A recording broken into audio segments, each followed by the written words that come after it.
Guys, good afternoon. Ayan, pabiyahe na kami papunta ng MOA. Andun na sila Ems. Kanina na nag-chat pala siya, nasa Valenzuela siya. So sa tingin ko, nandun na siya kasi kanina pa yon.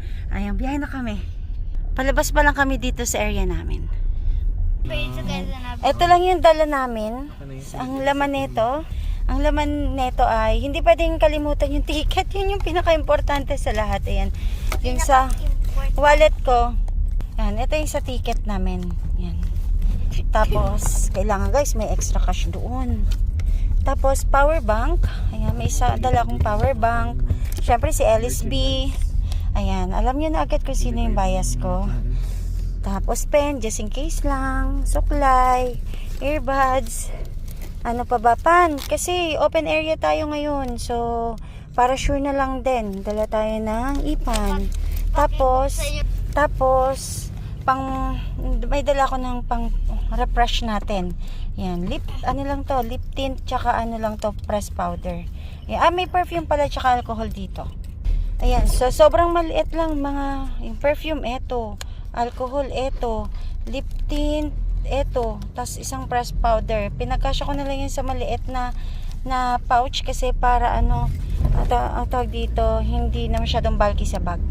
May dala akong tote bag just in case. Actually, tinanggal ko dito yung payong. Magdadala ko ng payong pero na-realize ko na meron pala kami. May dala kaming pang cover, pang top. Ito yung ginamit namin last concert.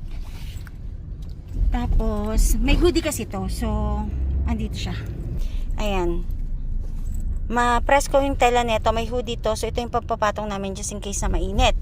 Kung sakali naman umulan, dahil naka VIP seated naman tayo, meron kasamang merchandise na pasyang kapote.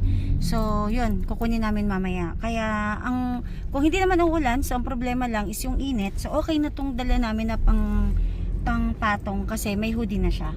So, para konti lang yung dala. Meron ding dala si Elise, extra damit namin dito, just in case na lang. Ayan. Extrang damit. Yan. Tapos may ipan din siya. Ito. Yan. So, yan yung mga dala lang namin para komportable. Kasi syempre kasama ko si Elise. Para konti lang, mabilis dalahin. Kasi pagdating doon, kaya may dala kaming tote bag. Mayroong mga 18 doon na namimigay ng mga merchandise. Marami. Kahit saan kang area doon, may mga 18 na nagre-ready sila. Mga bracelet, kung ano-ano mga anik-anik. So, para may lalagay